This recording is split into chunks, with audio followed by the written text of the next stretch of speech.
Rest in peace, Nissan. Nissan is not a Japanese car manufacturer anymore. Actually, the reason I got the idea to make a video about this is kind of a salute to some of the greatest Japanese cars that Nissan has made, because courts are actually deciding that this Japanese company that used to be Japanese, Nissan, is not a Japanese company anymore, but a French subsidiary. It has went from a racing giant. They have made some excellent cars that I'm gonna go over, and I'm actually looking to buy some of these cars, to simply a French subsidiary, a hollow, soulless frog, an imposter of what it used to be. Some of the great cars that I'm looking to buy are Nissan 280Z.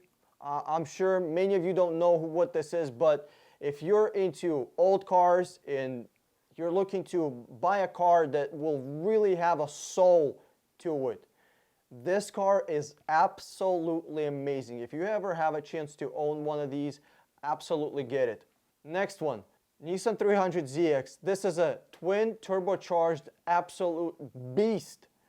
This car has designed so well that Lamborghini used the headlights from this car on Lamborghini. This is how amazingly this car is designed.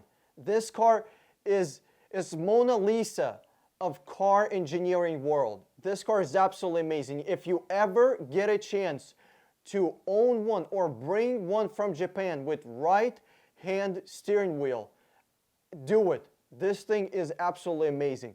Next one, Nissan 350Z. You can buy one of these. They're great cars.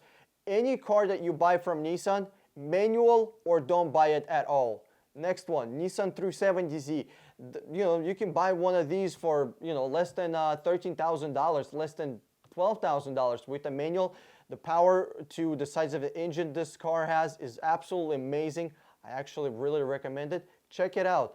Another car that I'm looking forward to buy is this right here, Nissan GTR 2000. This car is so amazing that I'd rather spend $100,000 on this than $100,000 on Ferrari, Lambo, Bentley. What else is there? Stupid ass Maserati.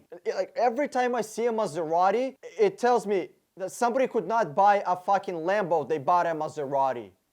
I'd rather spend money on this Nissan than a Porsche for $100,000. Next one, this Nissan right here. This is mine. I imported this. I'm getting choked just by talking about this. I am so excited about talking this car. I love this car. It's sad that I had to sell it, but I will definitely get another one. This thing is absolutely amazing. The reason these pictures look so good is because I have a friend who's a photographer.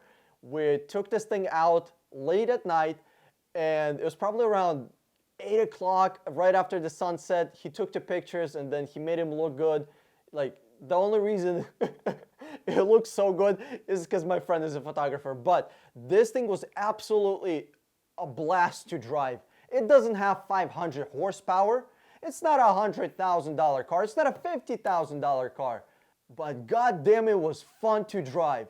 I cannot wait until I get myself another one. Next one, Nissan GTR R35. This thing is legal now.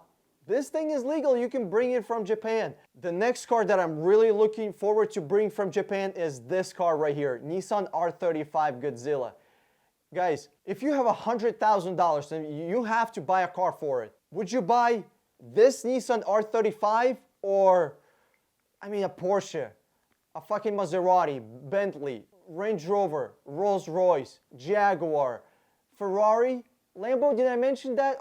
Who would buy that over a Nissan? Are you in your right mind, people? Who? Can anybody tell me if you would buy a Lambo or a Ferrari over this thing? The car that rules them all, the Nissan R35 GTR.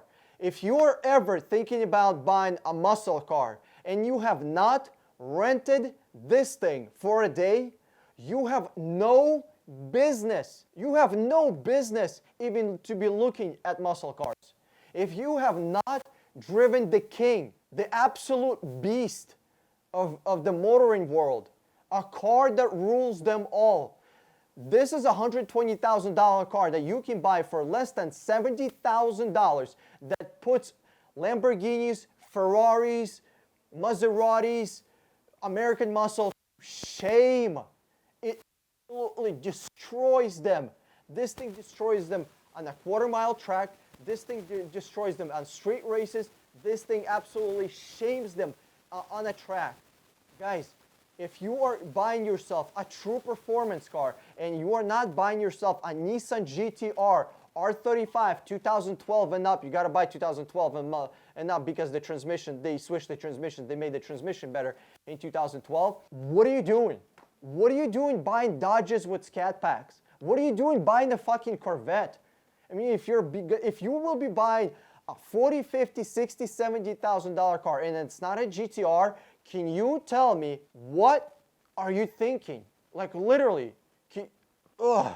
you're gonna be making a mistake. I'm telling you, before you buy whatever the fuck you think you wanna buy, rent this thing for 1 day. Rent it for 1 day and then drive whatever the hell else you think you're gonna wanna buy. Just compare that shit. If you have not driven this thing for a day and you're thinking about buying something else, boy, you're making a mistake. And how can I end this video without the legendary S lineup? S13, S14, S15.